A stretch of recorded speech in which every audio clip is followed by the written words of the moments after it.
everybody, welcome to my channel. My name is Alex and today I'm going to be bringing you the Quintessential Summer Book Tag. Even though it's still a few days from the official start of the season, I wanted to go ahead and do this book tag to kind of get us in the spirit of summer. I know where I live, it already feels like summer. It's felt like summer for about a month now, but I love summer way more than I love winter. I would much rather be hot than cold. So I am all for the summer months. I'm excited to do this tag. I originally saw this done on Bookable's channel, and there are two original creators, so I will leave all of those videos in the description bar in case you want to go and do this tag as well. So without further ado, let's get started.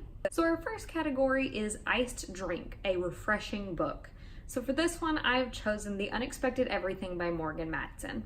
I think Morgan Matson's books in general are just refreshing to me because they're just cute, fun, summer contemporaries that have some substance to them. To me, a lot of the books that we think of reading when it comes to summertime are like cutesy, fun romances that don't have a whole lot of substance behind them. They're just kind of candy books. But I think Morgan Matson's books, they have that fun, fluffy quality while also having some real substance to them, and this one is no different. This book follows our main character, Andy, and Andy has planned this internship for the summer. But when her father, who is a politician, finds himself in the midst of a scandal, Andy's plans go off the rails, and she winds up becoming a dog walker for the summer. Of course, that's a fun element. There is some romance involved, and there is a more serious element of her and her father trying to repair the relationship that has been kind of on the rocks since her mother passed away. This book overall was just an incredible read for me. It's been a while since I've read it, but I would really love to return to it. I just thought that this book really combined everything that Morgan Matson does really well. You've got a really cute romance, a girl who knows how to stand on her own, a serious family element that plays out really well, and it's all just blended really perfectly. So this one I think is just really refreshing if you need something that's light and fun and quick to get through. Even though this book is a bit on the chunky side for a contemporary, I think it's around 500 pages. I just flew through it. It just makes you keep wanting more, and just really anything Morgan Matson writes, but specifically this one, definitely a refreshing read. Question number 2 is Cotton Candy, a book that is fluffy and sweet. For this one, I picked When Dimple Met Rishi by Sanya Menon. This was Sanya Menon's debut novel, and it follows a girl named Dimple who wants to go to a coding camp over the summer.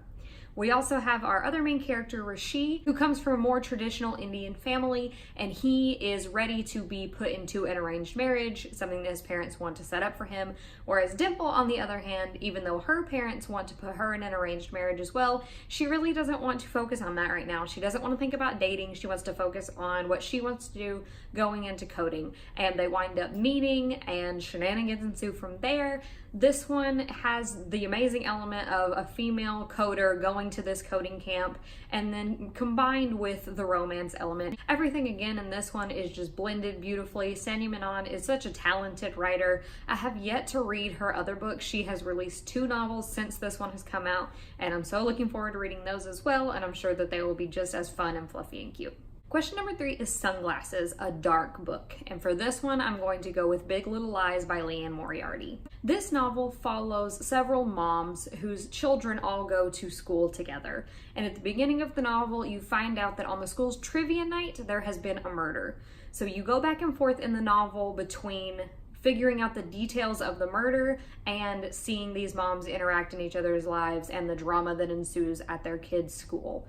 This one isn't the darkest book that I've ever read, but there obviously is a murder involved. There are a lot of trigger warnings for this book, including violence, sexual assault, so be cautious of that going in. But if you are interested in mystery thrillers and this sounds like something that you would like, if you haven't read it or watched the TV show yet, I would highly recommend both of them.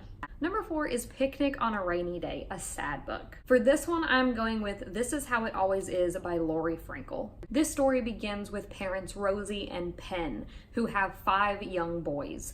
And at the beginning of the novel, their youngest son, Claude, comes to them and tells them that he is actually a girl. So the novel is them trying to navigate this new aspect of their family. There is some travel involved, and this is a more hard-hitting book because you see what the family has to go through while they are trying to accept their daughter, and the outside world doesn't necessarily see it the way that they do. This is a very hard-hitting novel. It has happy and sad moments, but overall, when you see the issues that this family and this little girl are dealing with, it really pulls at your heartstrings. So there are sad elements, but there are happy elements as well, so it's not all sad. I really loved the way that this was written. You get little perspectives from every single person in the family, both having to do with the central issue and just their individual lives, which I thought was really interesting, and it's all balanced very well. So you get a little bit of a focus on everyone in the story. But overall, this one was just really heartwarming and touching, but also really sad. So if you're in the mood for something that's a little bit more hard-hitting while still being hopeful, I would go for this one. Number 5 is Sand, a book that irritated you. And for this one, I'm gonna go with This Savage Song by Victoria Schwab. The reason this book irritated me is because I had heard such good things about it. I had almost heard no negative reviews, but when I went into it and started reading it, I found that it took forever for anything to actually happen. There was a lot of building the characters and building the world in the beginning, which I appreciated and I acknowledge, but it wasn't enough to hook me personally. By the time that the action actually started, I was just bored and I didn't even care. So I just felt like if this one had picked up a little bit sooner, that I would have enjoyed it more, but that element of it just really irritated me. Number 6 is Summer Blockbuster, your favorite book-to-screen adaptation. And for this one, I'm gonna go with a classic, and I'm gonna say The Fault in Our Stars. I, like many others, absolutely loved the novel The Fault in Our Stars, and I was so excited to see this one turn into a movie. And I think that Shailene Woodley and Ansel Elgort did a phenomenal job of being the main characters in this story. I've also loved Paper Towns. That one was great too, but The Fault in Our Stars will just always have a special place in my heart. There are lots of other book-to-movie and book-to-TV adaptations that I haven't gotten to watch yet, so maybe in the next 6 months to a year this answer might change, but The Fault in Our Stars is just a classic and you really can't go wrong. Number 7 is Dropped Ice Cream, a book that you were anticipating, but it wasn't good. For this one, I'm going to go with Everything Leads to You by Nina LaCour. Now, this book was not bad, in my opinion. It's just that I went into this book expecting that I was going to love it, and it ended up being a 3-star. It was just kind of meh across the board. This book follows our main character, Emmy, and Emmy is a set designer. So she, one day with her friend Charlotte, go to this estate sale of a Hollywood legend that has passed away. And while they're there, they find these letters that are addressed to this woman. So it takes them on a journey trying to find the woman, figure out who she is to this legend, what the letters were about, and it kind of takes off from there. There is also a female-female romance in this book, which also really appealed to me because that's something I enjoy reading about. So overall, I just thought this book was going to be really interesting and something that I would really enjoy, but it was just kind of bland for me. I don't really know how to describe it. Like I said, there's nothing inherently wrong with this book, and I think that if you're interested, that you should go ahead and pick it up. A lot of people have really enjoyed this, but just for me personally, for some reason, it just didn't vibe with me in the way that I wanted it to.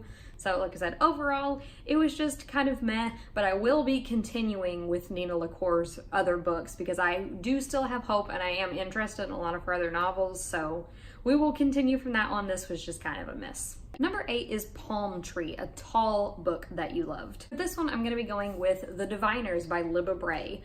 This one is not only tall, but it's humongous. I don't know if the rebranded cover, that edition is this tall, but I have the original hardcover and it's huge. This book is set in the 1920s and it follows our main character, Evie.